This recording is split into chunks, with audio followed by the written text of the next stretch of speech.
Welcome everyone. Thanks a lot for staying with us. You're watching Plain Speak with me, Shivani Gupta. It's been 5 days since Tamil Nadu Minister Udhayanidhi Stalin made a call to eradicate Sanatan Dharma and equated it with malaria, dengue or even COVID. Despite severe criticism, Udhayanidhi remains defiant while also seemingly wanting to play down the import of his statement. But now DMK MP A. Raja has gone one step further to say that Uday in fact was soft. Instead, Sanatan Dharma should be compared to diseases like HIV and leprosy because they carry a social stigma. There can be no doubt of intentions behind these statements anymore, and frankly, there was never an argument about statements being twisted or misunderstood in the first place. Prime Minister Narendra Modi reportedly took note of the attack on Sanatan Dharma during a Council of Ministers meeting. And according to government source, the Prime Minister highlighted the need for a proper response to the statement, but he asked the government ministers to stick to facts, especially as per Constitution. Now, Tamil Nadu Chief Minister has issued a statement in response, supporting his son and alleging that BJP is spreading lies. But given that there are now two statements coming back to back, can Stalin deny that his partymen are deliberately stoking sentiments? And is this the kind of politics secular and liberal parties in India stand for? We'll take that question to our guests in just a bit. But first up, take a look at the statement that A. Raja has made. It is quite shocking in just the impunity with which he has attacked a certain religion. So A. Raja fanning the fire further, saying that Udhayanidhi's take on Sanatan Dharma was soft. Dengue and malaria do not have social stigma, he added. For him, he says, for me, Sanatan Dharma is like leprosy and HIV. Why? Because Sanatan Dharma needs to be seen as a disease that carries social stigma with it. Now this, even as MK Stalin, as I mentioned, the state chief minister sought to defend his son, Udhayanidhi's statement, especially after the Prime Minister is said to have spoken on it in the ministers' meeting. So what is Mr. Stalin saying? MK Stalin is saying BJP is not concerned about actual discriminatory practices. They are just making a lot of sound and noise about Udhayanidhi's statement. But he also actually alleges that the Prime Minister is spreading lies about Udhayanidhi Stalin. Actually, the Prime Minister is not quoted to have said anything on Udhayanidhi Stalin or his statement. He's just said that the statements on Sanatan Dharma should be responded to. He also goes on to say that never has the word genocide been used in any language by his party members. But actually, people have talked about how you don't have to use the word genocide or call for a genocide for it to be hate speech, and there are historical examples for it. He also alleges that BJP's troll army is spreading lies as far as his party is concerned, and the BJP is desperate to create divide within the opposition because remember, these statements have indeed split wide open the I.N.D.I.A alliance members. But the big question that we're asking today and that we'll take forward with our guests, is the DMK now openly stoking sentiments of a particular section of the country, the majority community of the country, and is it actually as per plan for them? We'll take that forward.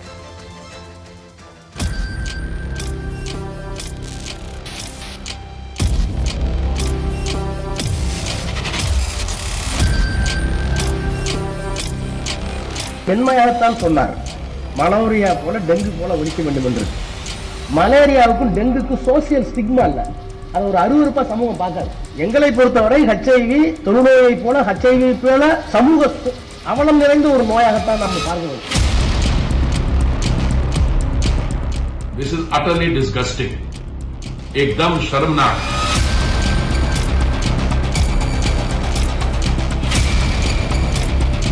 जहां तक भारतीय राष्ट्रीय कांग्रेस का सवाल है, हम बहुत स्पष्ट तौर पे ये कह चुके हैं और फिर से दोहरा रहे हैं, इस तरह की टिप्पणियों के हम साथ नहीं हैं।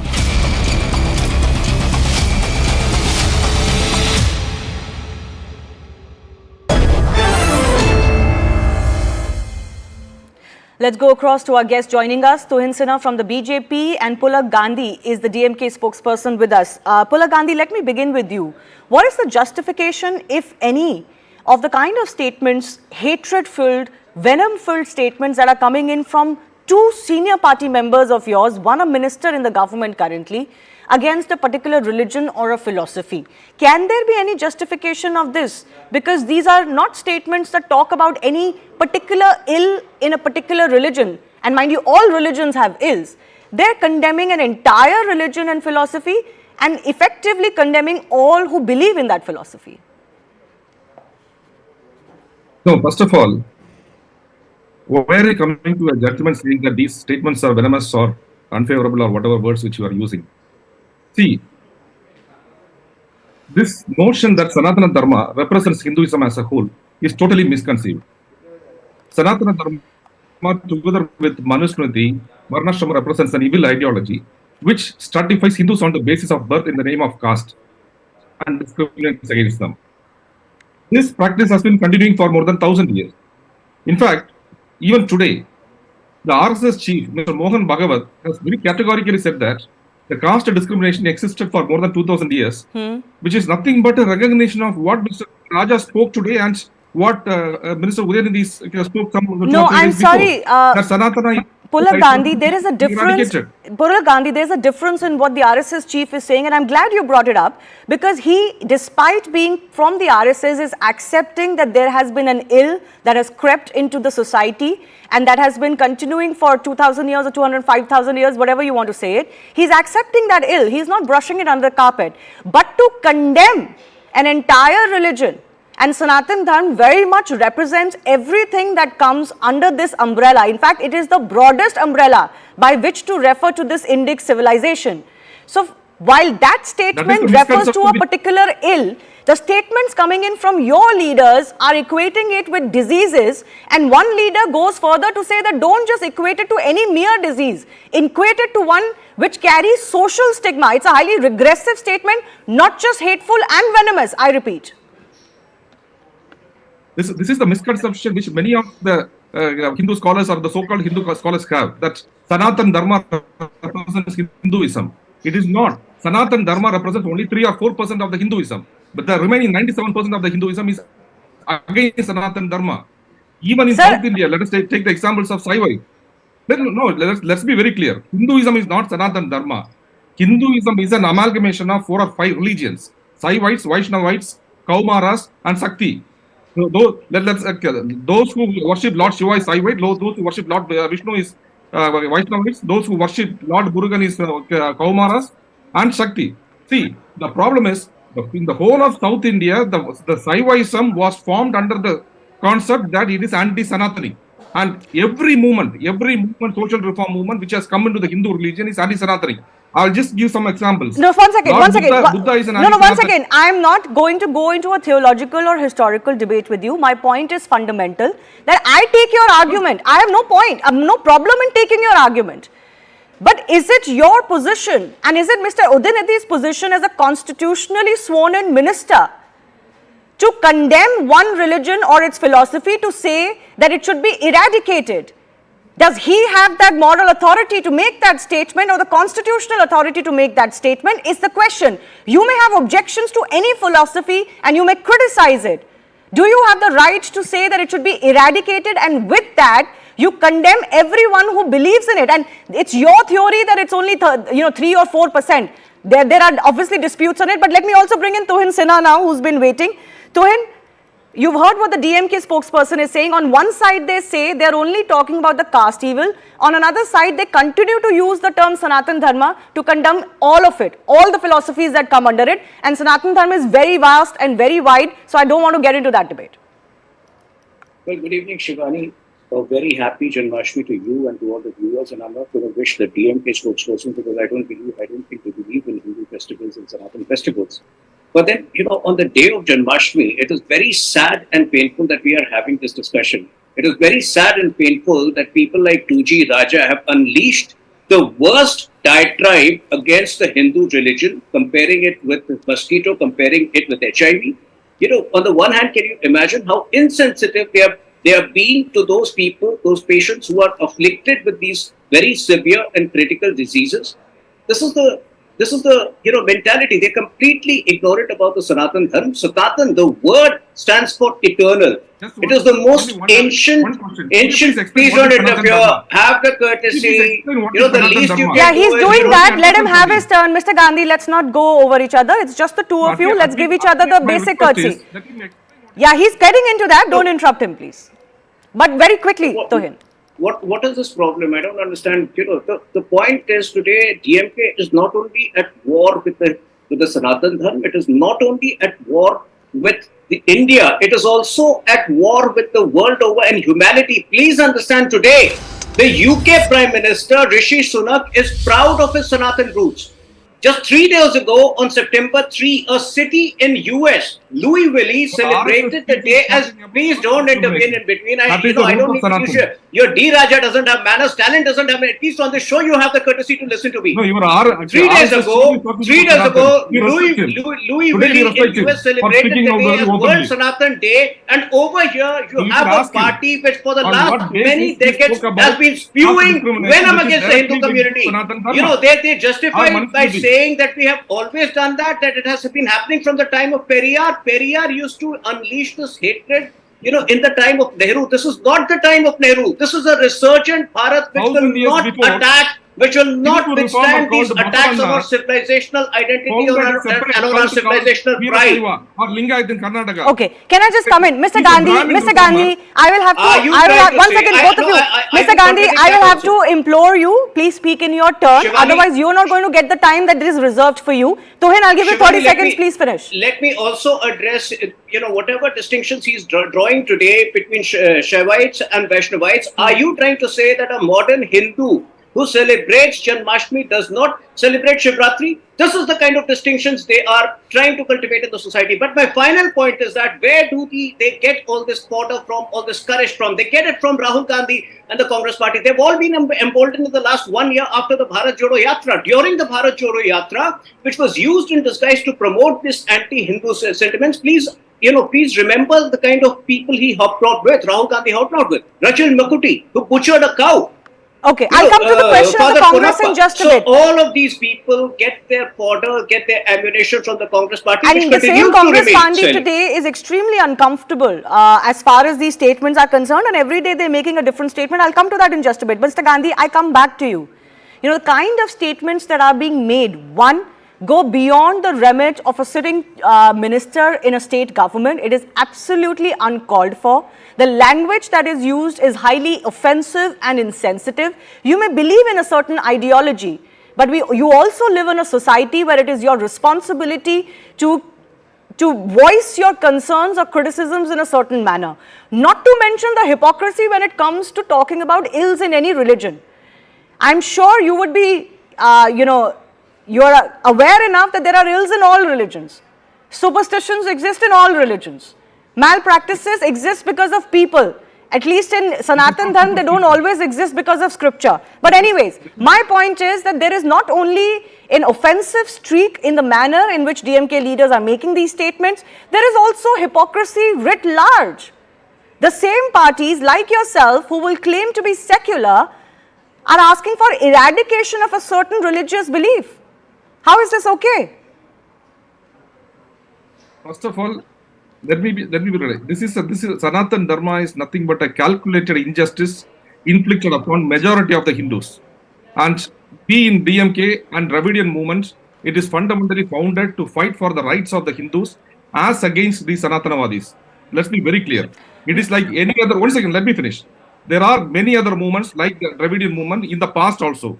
From Buddhism, the reformer Buddha, to Basavanna, a Brahmin reformer who started this Veerashaiva, who is against Sanathanam, Rajaram Mohan Rai, who started the Brahma Samaj, Arya Samaj, Dayananda Saraswati, who reformed the Sanathanam.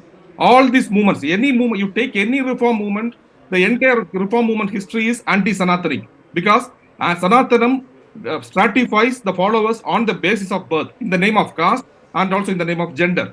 This is what we are against. In that sense, our minister, when he compares it with malaria or dengue, or Mr. Raja, when he compares it with HIV or leprosy, is absolutely right, because this particular evil, which creates untouchability in the society and has plagued the society for more than 2000 years, as said by none other than RSS Chief Minister Mohan Bhagavat, has to be eradicated. This is our stand. Okay, Tohin, you want to respond to that very quickly? I'll come to the issue of hate speech in just a bit. I think the brazen defiance of the DMK spokesperson and his repeated justification of the language is absolutely and utterly shameful. This was what Adolf Hitler had once said about Jews. He equated them, the race, with tuberculosis of the peoples, ferment of social decay, bacillus, virus, toxin, consumptive parasite. And this is the kind of language which people like Raja, 2G, Raja and Stalin have been using today. So what is the difference between Adolf Hitler and him? And what did it eventually lead to? Adolf Hitler had said the ultimate goal must definitely be the removal of Jews altogether. Today they are talking about the eradication of Sanatan Dharma. So if in a civilized democracy, these people talk about such destructive, degenerative language, in the first place, they have proved that they are not equipped to be in a democracy. Okay, let me come in on the issue that you're raising. The issue is about hate speech. And while MK Stalin may say that nobody has ever asked for a genocide, it's not as simple as that. And Mr. Gandhi, I'm coming to you. While in India, hate speech may not be clearly defined. We've got sections, if your religious sentiments are heard, that's slightly different. But for example, globally, and I'm quoting the example of Canada, he's quoted what Adolf Hitler used to say. In Canada, for example, hate speech is defined as an effort to marginalize people of a group using expressions that expose a group to hatred based purely on their identity and nothing else, reducing social standing and acceptance of a group within society. Now, all of the statements that most of the DMK leaders make, and they may have happened in the past and they may have gone scot-free, I'm not getting into that. All of these statements fall under the ambit of hate speech, because effectively what you're doing is you're dehumanizing an entire section of people that you may disagree with on philosophy, but you're dehumanizing them and reducing their social status, thus opening them up to marginalization and even attacks. Number one, this is not hate speech. This is a movement and a protest against an evil ideology which has plagued this country for more than 2,000 years. Sir, fighting evil ideology cannot be evil in itself. So are you saying that Mr. Basavarna, the same Basavarna who started the Lingayats, is indulging in hate speech? Absolutely not. In fact, it's a testament to the fact that it is the Sanatan Dharmis and it is Sanatan Dharma and it is those who follow this philosophy that have been the most open to reform. The fact that you keep quoting reform in the society, the fact that it happened peacefully most of the time is a biggest endorsement of the fact that you're maybe barking up the wrong tree. And when there is a evil design, that evil design has to be dealt with. So are you dealing with it today? Once again, are you dealing with it today in Tamil Nadu? You've been in power for many years. Is this evil in Tamil Nadu today, or have you dealt with it in Tamil Nadu? We have dealt with successfully in Tamil Nadu. So what is your problem then? Some more left. It is not 100% finished. So what are you going to do to eradicate it? Yeah, 3 or 4%. The laws already exist against caste discrimination. The laws also exist for affirmative action against those who have suffered caste discrimination. How are you going to eradicate it? Affirmative actions. The reservation was brought by Dravidian movement in 1921. Yes, so what is it that you want? Widows Remarriage Act was brought by Dravidian movement in 1926. What is it that you want? Pardon? What is it that you want when you call for more action on eradication? How are you going to do it? Yes, because it is the Dravidian movement which has democratized Hindu religion and made Hindu religion. And yet you've never been able to get out of Tamil Nadu, the Dravidian movement. Let's not fool ourselves. The Dravidian movement is as successful as it is because it is based on a certain territorial identity as well. It is not just based on fighting against ills of Sanatan Dharma. Otherwise, you would have expanded to other parts of the country. It is only practiced by 2 or 3% of the Hindus. That's it. Okay. My fundamental question to you, I have limited time, was about hate speech. This qualifies as hate speech because you are denigrating and dehumanizing a section of the public very quickly. It is not qualifying as a hate speech. This is well justified because this type of evil design has to be eliminated. Yeah, eliminated by how? You don't talk about that. I keep asking you, what are you going to do to eliminate it? We have successfully countered it in Tamil Nadu. So then what is the problem? Let me tell you one example. We have passed legislations making everyone as a priest, whereas Sanatana Dharma was not allowing everyone to become a priest.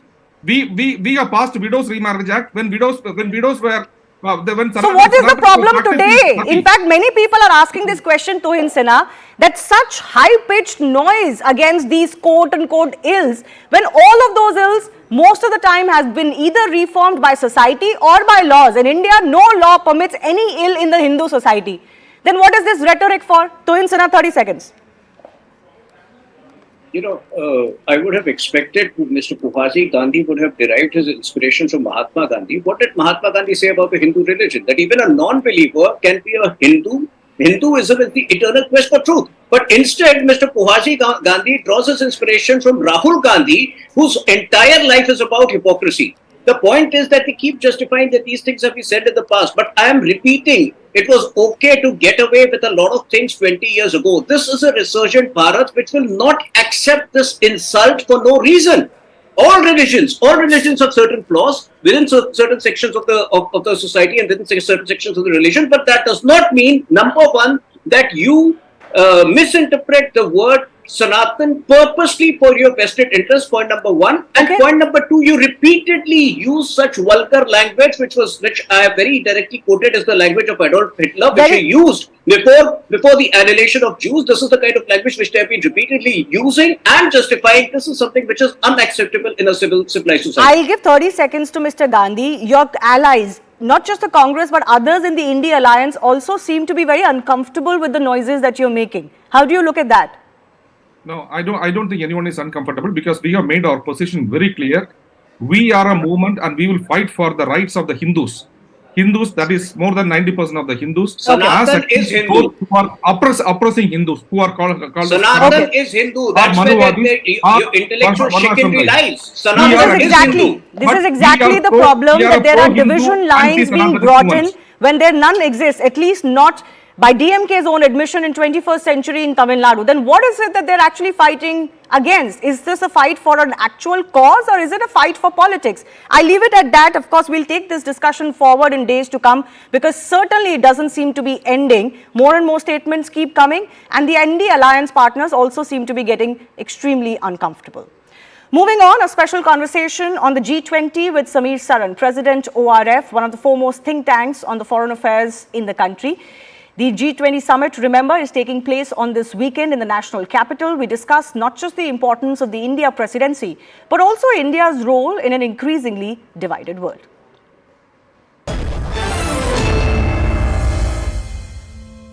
The G20 Summit in the national capital is upon us, and it is really being presented and viewed as an opportunity for India to showcase India to the world in a manner that has not been possible before. To talk more about the importance of the G20 Summit and the climate in which it is being held, it's my pleasure to have Dr. Samir Saran, President ORF, with me, one of the foremost commentators on foreign affairs and diplomacy in the country. Samir, first I want to understand from you, so much has been made about the G20 Summit. The government has talked about how it's the people's presidency. They've taken it to over 60 cities in the country and really made a showcase event out of it. But for the ordinary public, what is it tangibly that you get out of a G20 presidency, and why is it important for India?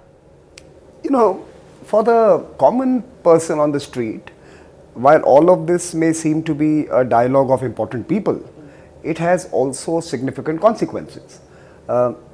As the presidency, as someone, as a country who designed the agenda, the key areas of attention and focus, as a country that's trying to shape a consensus on important issues, we have a shaping role that will create an enabling policy environment, an international policy environment that should be able to respond to some of India's most pressing needs. Now, what are those needs? For example, we are a country that has a great opportunity in the green growth sector. So renewable energy, hydrogen, electric mobility, etc.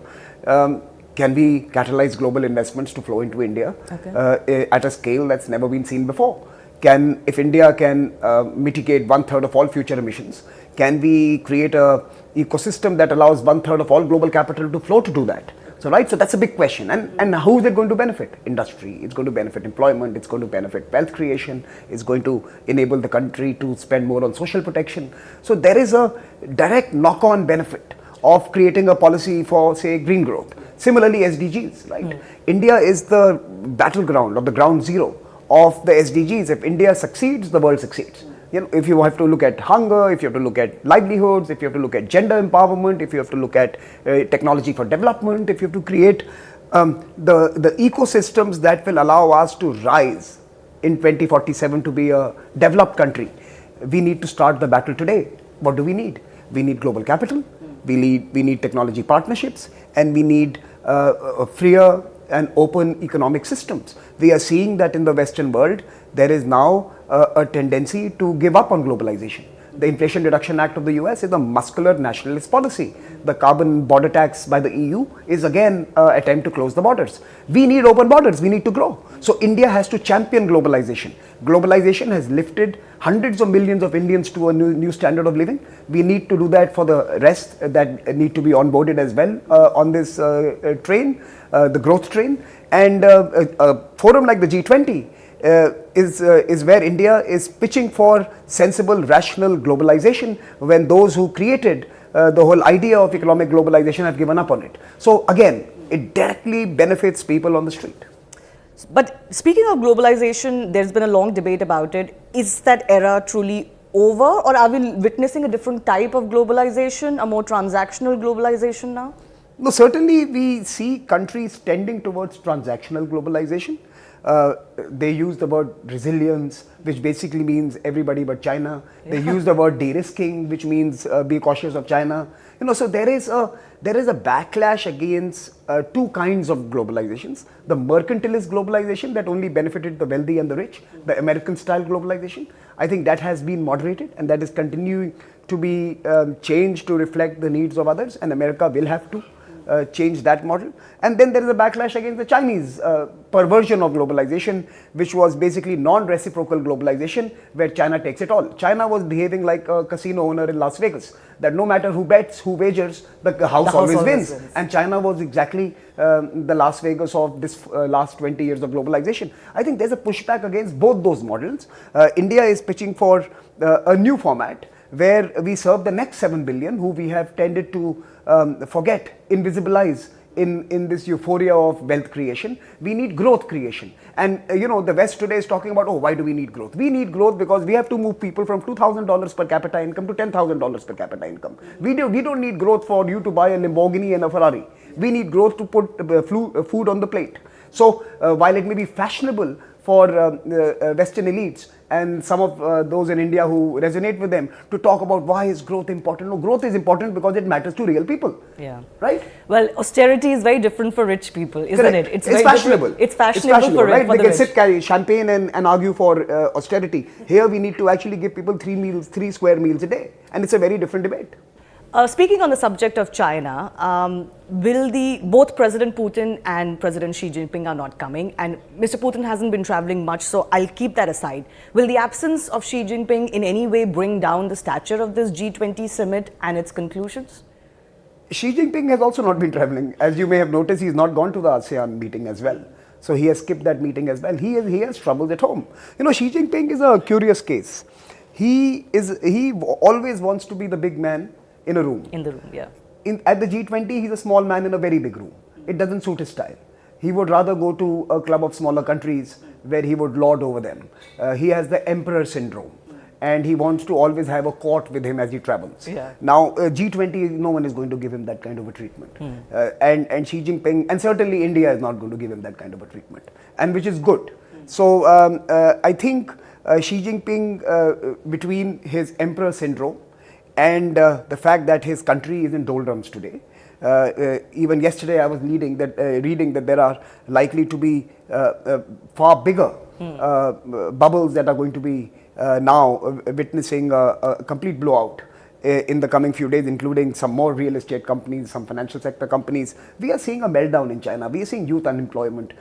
We now hear buzz, and you know, it's very difficult to corroborate what really happens inside the Great Wall of China. But we are hearing that there is a disgruntled element within the party that is now they are beginning to raise their voice. Yeah, so breathing down Xi Jinping's neck. They're breathing down his neck. So Xi Jinping has trouble at home, and he's not necessarily the most appreciated man in the world today. I just started, you know, that the world today is a ABC world, anybody but China world. That yes, they are playing with the small boys and they believe they have a great footprint in terms of number of countries. But in terms of global GDP, much of it is today suspicious of China. And that's a big difference compared to, say, 5 years ago or even 3 years ago. People believe post-pandemic China will come roaring back. But because Xi Jinping has destroyed the decision-making body within the Communist Party, which means the heterogeneity of views, the debate among elders, he has destroyed that format. Today there is one man thinking, and if he doesn't think too well, then the country is in trouble. And clearly Xi Jinping may not be the brightest man to lead China out of this mess that is of his own making. And I think he needs to spend time at home and look after his own affairs. Okay. Speaking of this suspicion of China that has grown, the other thing that people are talking about is a new Cold War of sorts between the West and the East with China and Russia together. How do you see that situation, and how do you see it impacting India, and what is India's role if this is the situation that we're living in? India's role is to prevent that from happening in any manner that will implicate us or negatively impact us. So I think the general Indian approach has been to always talk to folks around the world and convince them that we have to prevent Russia becoming the B team for China. We have to give Russia room to maneuver so that even if it continues to grow its partnership with China, it never becomes a vassal of China. It never the codependency, or rather the dependency, doesn't become so perverse that we actually see the formation of a solid bloc. So we have to continue to give them room to maneuver. I think India's approach to Russia, which is to give them a chance to work with the world's fastest growing large economy, which is India, is a sensible move. And as we grow, as we become more influential in our economic impact, and Russia becomes more rational in its approach to the world, I think we could prevent that from happening. Today it is dangerous. Today we are in a dangerous situation where the West, Western Europe especially, are egged on by American foreign policy and the American policy elite, are pushing Russia into a very small corner, and their only salvation is Xi Jinping. And that is not a good place for the world. We have to find ways of preventing that from happening, and that has to be one of the Indian foreign policy imperatives. So the West is very wary of this Russia-China tango, and you would... I think not. I think the West is very careless about this tango. Yeah, they're pushing Russia towards China. But they are orchestrating this tango. The West believe that the Russians were not interested in Europe or being part of greater Europe. That's not true. I know for a fact, because I've traveled there so often, that the Russian elite, the Russian oligarchs, always had a greater propensity to engage with Europe and see themselves as European than Asian. You are removing that European impulse within Russia and making them into an Asian B team of China. So I think Europe has miscalculated. They wanted Russia with them, but as the B team. Russia is too proud a nation to be subservient to the Europeans. They should have entered as first among equals. They were the largest country. They were the superpower. They were not given the respect in accommodating them. I think the West has badly miscalculated both its expansion of NATO and its disregard for, or rather lack of attention to, how best to integrate Russia within the fold. But has that thinking shifted now? Are they realizing that their actions Absolutely may be not. backfiring? They are fighting to the last Ukrainian. I don't see any realization of any change in approach. I hope it happens. I hope in very soon we see the end to this bloodshed that's happening in Europe, and people come back to the table, because what the wars of the past have taught us is that eventually you will have to dialogue, and you will have to talk to each other. You will have to find a way out, and if you don't do that, then we have terrible consequences of the past century to remind us of mindless wars. And what role do you think India can play in this dialogue? This talk has been going on for quite some time because of our close relationships with Russia and the West too. Is the world expecting too much out of India in this situation to bridge this gap between the West and Russia, or do we really have an instrumental role to play here? Look, India will have a role to play, but I don't think the time is right for that. India's role could be consequential, as long as both parties see that role to be important for the process. In fact, now there are more than one party. There's also the Americans and the Europeans who are totally part of this process. So India could have a role, provided all parties agree to it. I don't think India is a cowboy state. We don't jump into a battlefield with guns drawn and try to settle. That's not the way we work, right? And that's not the way we should work. That's for other countries to do. We are a rational state, a sensible state, a serious international actor, and we must create the the conditions for conversations that can lead to a dialogue. And if at that particular point of time, folks want us to be sitting in the room when that happens, we should participate. We should not shy away. I think big countries having big stakes in the future of the world must invest in peace. And India must not shy away from a possibility when it occurs of catalyzing such a process. You know, speaking of the entire Russia-Ukraine conflict, it's been a year of intense pressure on India because of its relationship with Russia and the insistence to not condemn only one side as far as this war is concerned, and then of course the whole buying of Russian oil. Do you think we've come a full circle on that? The world has realized that India was always right all along, did what it was best for it. In fact, now there is new data emerging that the European countries have bought more Russian oil than India, many times more, which we always suspected, but the data proves so. So do you think the world has come full circle on India's stand, or is there still some negativity on that? Look, there is a lot of rhetoric in international relations. Much of it is directed to cater to domestic opinion. European politicians, American politicians may have been making statements, but that was to pander to domestic constituencies. I suspect, and I don't know what happens in closed rooms, but I suspect they would be thanking India for refining Russian oil and supplying it to them, for keeping the energy prices at a sensible level.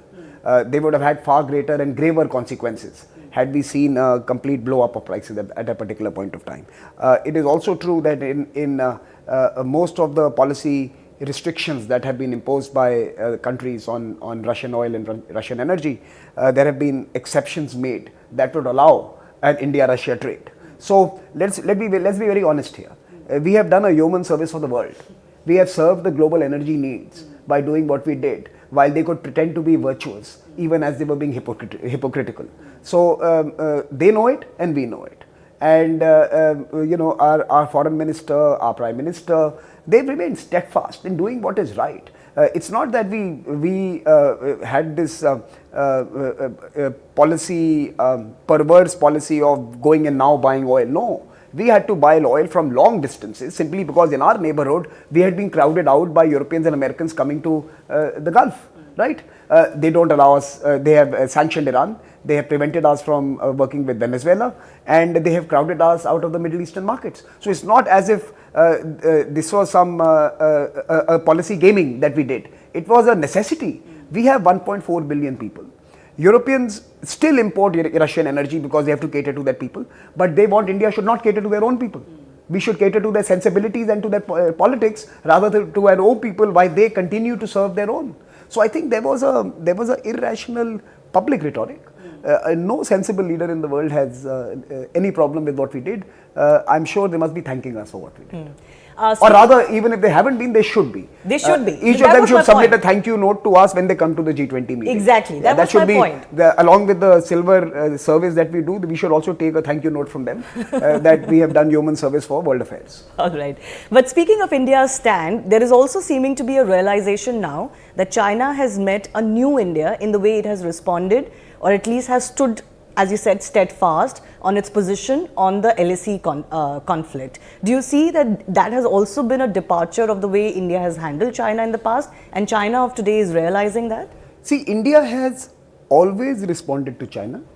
Today we have greater means and greater resolve to be muscular with them.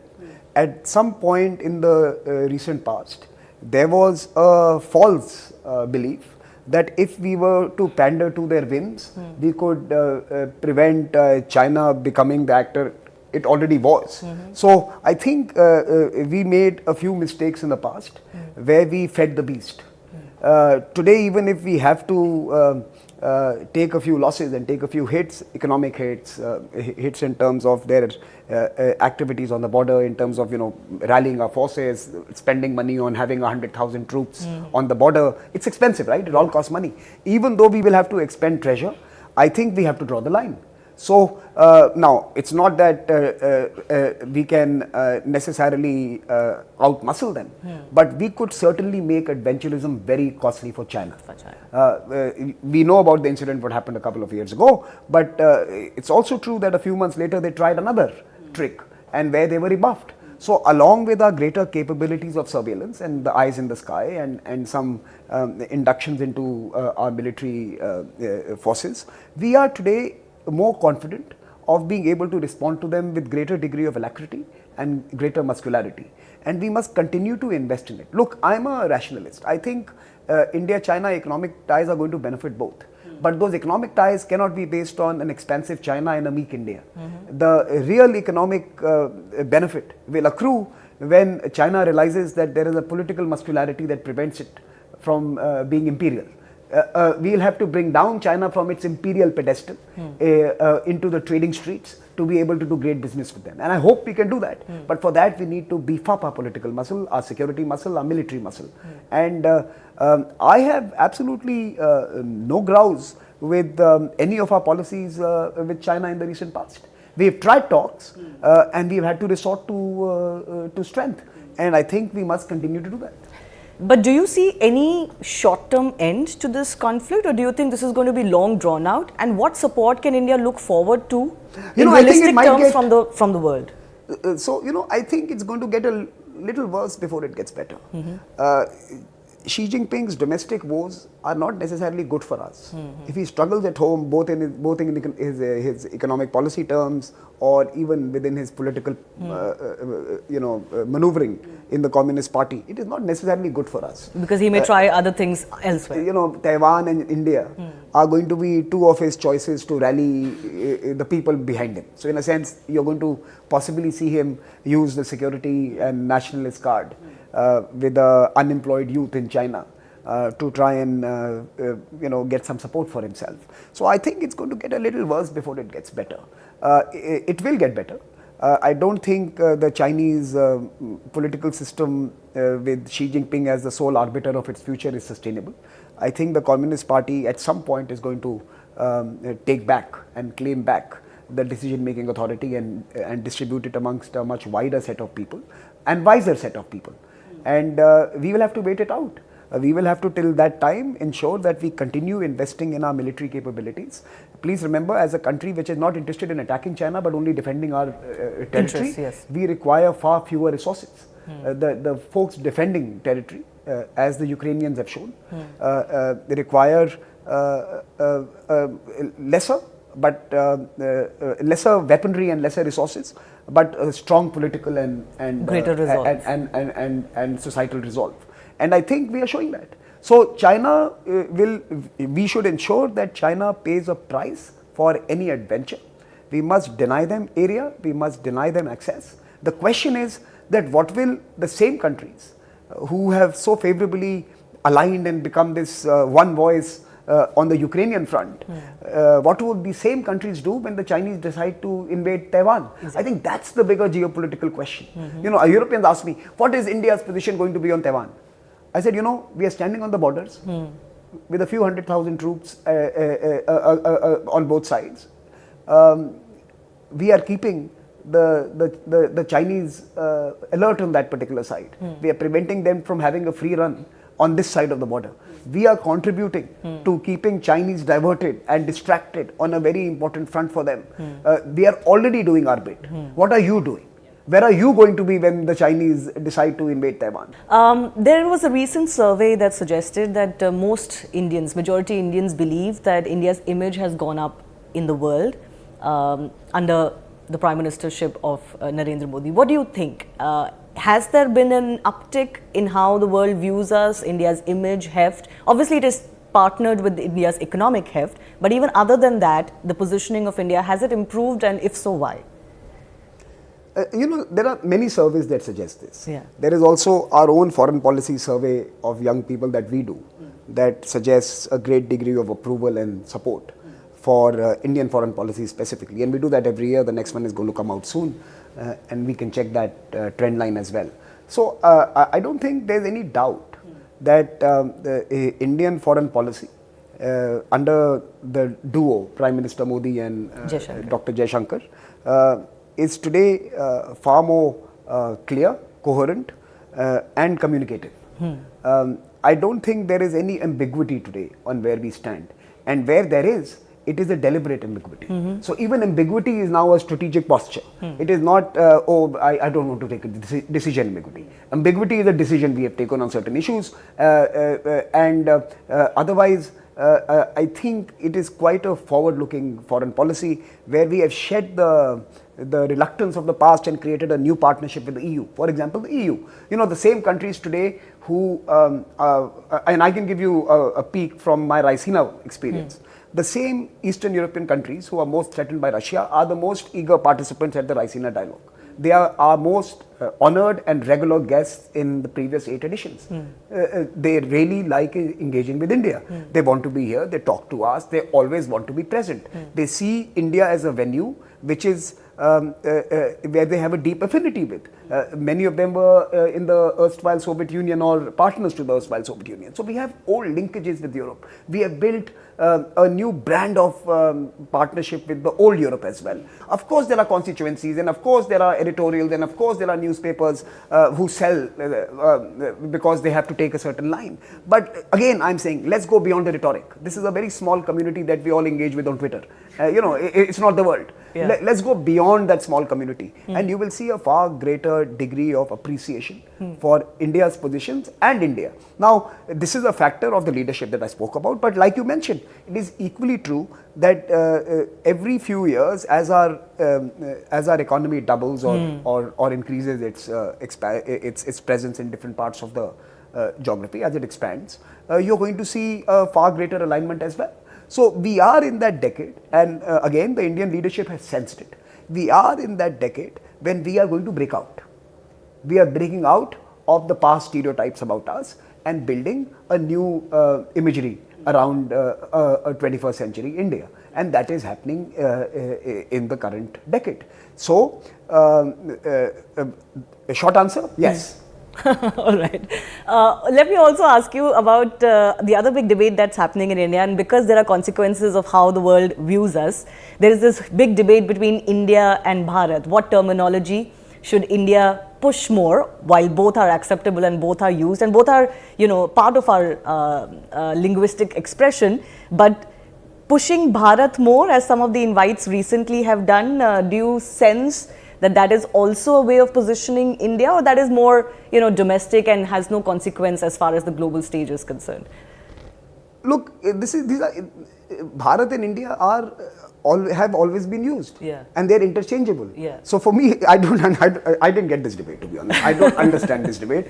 For me, they are two sides of the same coin. That coin is this country that we live in, and both of them describe the same territory and same geography and the same people. What should be used more? To each his own.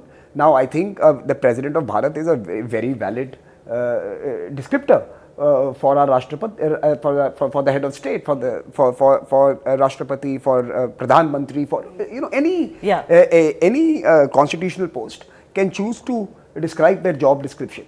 With either of the two, that's what the constitution allows you. I ask you this question because this is also going to the world now as part of the invites at the global stage. I don't mind that the world should, many in the world who may not have known earlier that India, that is Bharat, get aware of that. So I think as we receive people at home, it's not a bad idea to tell them who we really are. So I think many of them for the first time may even realize that that India and Bharat are the same nation, and it's good that if they are being educated under the while they are eating food or while they are being invited to a reception of this particular event, I don't see anything wrong. In fact, I think it is useful for others to know. Now, of course, we are such a political social media today that everything is a controversy. There was no controversy as far as I'm concerned in this. It's a good occasion to teach the world what Vasudeva Kutumbakam means, and therefore, for an extension of that, it's good for them to know that it comes from Bharat. That Vasudeva Kutumbakam is a Bharatiya philosophy. It's from Bharat, right? So, for me, this is a rational, linear expression that should have been used when your tagline, by the way, which has got under China's skin, and good for that. So no, if your tagline is Vasudeva Kutumbakam, your country is Bharat. No, but it has initiated a debate about. You have initiated a debate, and social media in India has joined the debate. The question I wanted to ask you though was that evocatively, Does Bharat evoke a different sentiment than India? It shouldn't. And if it does, then we have failed in the past to dispel that misappreciation of the terms, of these names. They should not evoke anything different. That was the whole purpose of the way it was written in the constitution. And if it has, then it means that somewhere along the way we have not been able to explain who we are. So I'm glad that people are being told that we are Bharat. All right. Finally, let me ask Dr. Samir Saran, what is it that you would like to see happening or crystallize or come out of this G20 summit? Look, this summit is extremely important. The countries that we really want to do business with and who are going to sit with us in the in various tables and various conferences and events and conversations around the world to shape the future are coming to India. So it's a very big event, and it is not something that would not have happened. I mean, in a sense, we are one of the G20. It is rotational, and people can try and diminish it for that particular reason. But look, that's not the point. The point is, it is happening at a time when we are emerging. Right. And it is that heady mix of our turn to host the leaders at a moment when we are contributing 15% to global growth, when we are the breakout nation in terms of our economic prowess, when the promise of the future resides in this nation, at that moment when we are calling the most important people to the country is coming of age. It's like it's homecoming. In a sense, this is an important time. So it's the combination of the presidency that has come to us at a moment when the growth belongs to this part of the world, when future global growth belongs to this part of the world. So therefore, this moment is extremely important and vital and significant for us. So that's one part of it. But the consequences, implications and manifestations of the G20 presidency itself is far bigger than this day. Through the year, India has celebrated every day of the last 10 months as a presidency day. It has engaged on issues that matter to common people. It has taken up issues that are of global importance, of significance to the multilateral system, from MDB reforms to UN reforms to big climate questions, SDG questions. They are global debates. So from debates that will implicate us in the developing world, in the global south, to debates that require global consensus to create a new architecture that benefits everyone, a tide that lifts all boats, to fashion that new emergence. We have done it each day of the past 10 months. So we are on this particular occasion not only celebrating the presidency that we host as part of the G20, the emergence of India and the moment of India to contribute to global growth in the future, but also we are celebrating 10 months of very successfully using the bully pulpit to shine the torch on all issues that matter most. We have not wasted a day of our presidency. In that sense, it's already been a very successful presidency. In that sense, the presidency is already a success. We have spoken about, and I'm not saying we are the best in the world in this, we are struggling with it, but yet we have championed the cause of women-led development, doing more and development shaped by women, designed by women, for women. We have discussed climate change and life. Every other great leader of the world spoke about climate action with a caveat. What was the caveat? The Americans would say the American way of life will not be compromised. I'm sorry, American way of life is bad for the planet. It has to be compromised. Our Prime Minister, the first time a leader of a big country, has come out and said, sorry, your lifestyles will have to change. Your lifestyles are not compatible with a sustainable future. No other big leader in the world has told their people that your life will change because of climate action. This is a very bold leadership position to take.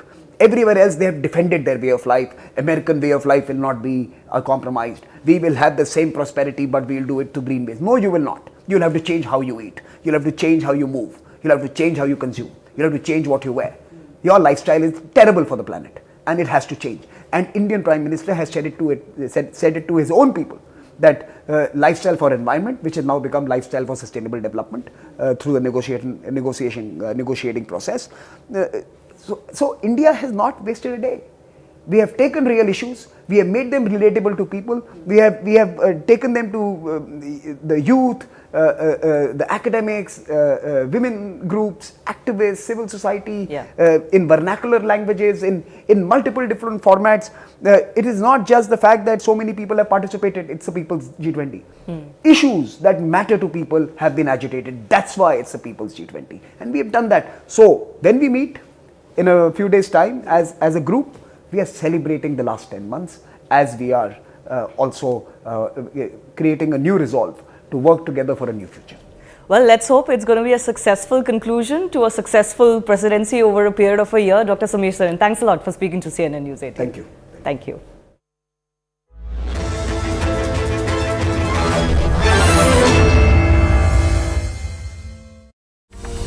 G20 आप जैसे fans के लिए एक बड़ा challenge रह रहा है, आप लोग उतना सेलिब्रेट नहीं कर पा रहे हैं, क्या किसी तरह की कमी आई है आपके जोश में इसको लेकर? नहीं, जोश में कमी नहीं है, लेकिन जो अरेंजमेंट है, जो सिस्टम है, जैसे हम इस बार बैंड बाजा कुछ नहीं कर पाए या हम म्यूजिकल प्रोग्राम करते थे वो सब नहीं कर पाए, क्योंकि हमें अपना देश की सेफ्टी को भी देखना है। जो एक G20 को लेकर जो माहौल बना हुआ है, हम चाहते नहीं है कि हमसे कोई उल्लंघन हो उस चीज को लेकर। मेरे को पता नहीं क्यों याद आ रहा है कि आप वही हैं जिन्होंने पठान वाला लुक लिया था। अब आप जवान वाला लुक लेके आए, पूरा ऊपर से नीचे वही जवान, वही ओपन शर्ट, लाल शर्ट, चश्मा, बाल, सब वही है। अच्छा, मैं गानों की बात करता हूँ। ऑलरेडी बहुत से गाने सुपर हिट है, चाहे वो चलिया हो, चाहे वो रमैया वस्ता भैया, नॉट रमैया वस्ता भैया हो। क्या एक्सपेक्टेशन है और चीजों को लेकर इस फिल्म से? फिल्म देखो, बहुत प्यारी फिल्म है और होप बहुत बड़ा बन चुका है फिल्म को लेके, और फैन तो दीवाने इस टाइम। बस पूरी मूवी उनको देख जाए और बहुत मजा आने वाला है। और रही बात गानों की, जो गाना चलिया जो गाना है वो गाना बेस्ट है। कोई स्टेप वेप करके दिखा सकते हैं क्या? वही वाला जो उनका फेमस करके दिखाइए। Well, this is what we talk about when we talk about SRK, Shah Rukh Khan or the King Khan. Fans lining up, decked up all around over here. In fact, there are also a lot of people who are also dressed in the t-shirts of Shah Rukh Khan. I'll walk you through. This entire place is filled with fans to watch the very first show. Though there is, we know that there are many restrictions which have been imposed over here. In fact, you can see these fans wearing Jawan t-shirts. The kind of you can see the fever they have.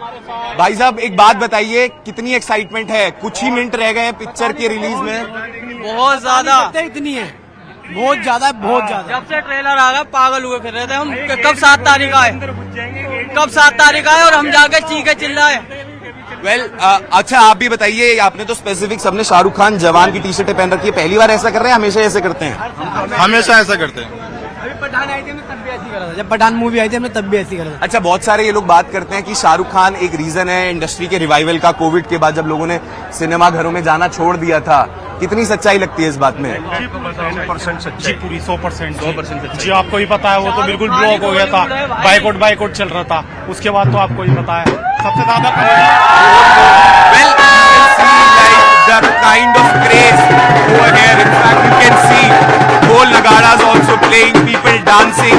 This is a festival for them. This is something which they wait for their mega star to come up with the movie, and with the numbers, with the kind of bookings we see of this movie Jawan. This already shows how Shah Rukh Khan has proven his mettle once again. In fact, you can see how crackers are also being burst over here. So you can just imagine the sort of environment which has been created over here. Fans are elated. They are already anticipating that it will cross, this very film will cross the 100 CR mark today itself on the very first day. With advanced bookings, we already know that how things are panning out. For this very film, and fans being decked up like this, in fact, and also bursting crackers. They are actually celebrating in the best possible manner to welcome their mega star Shah Rukh Khan.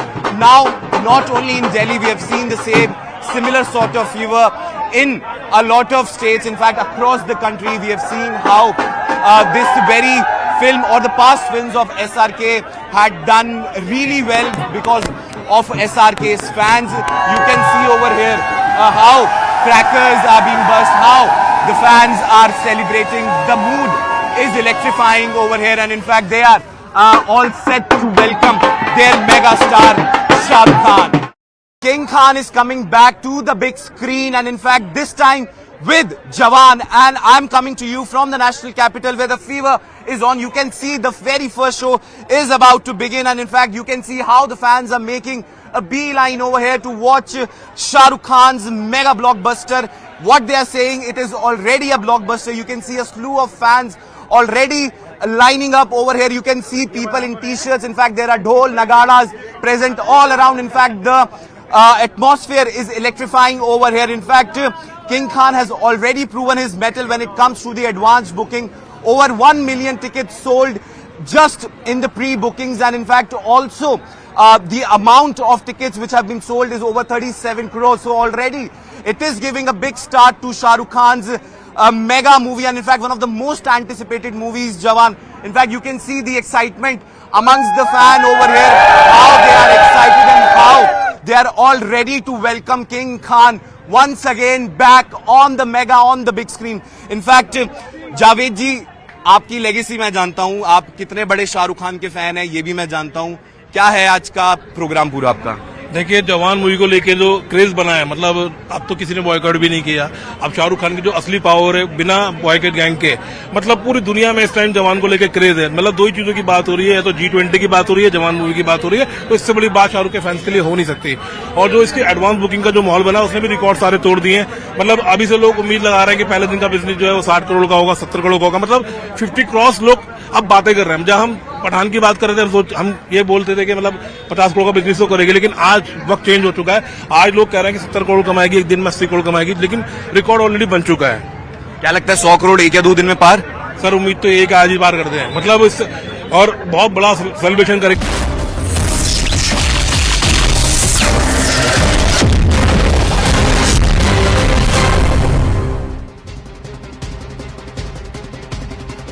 Namaste, Jai Hind, and welcome to this edition of The Right Stand. I'm Anand Narsimhan. Ladies and gentlemen, Prime Minister Narendra Modi in the midst of all the preparations for the G20 Summit, where he's right now in a huddle with the ministers at Sushma Swaraj Bhavan.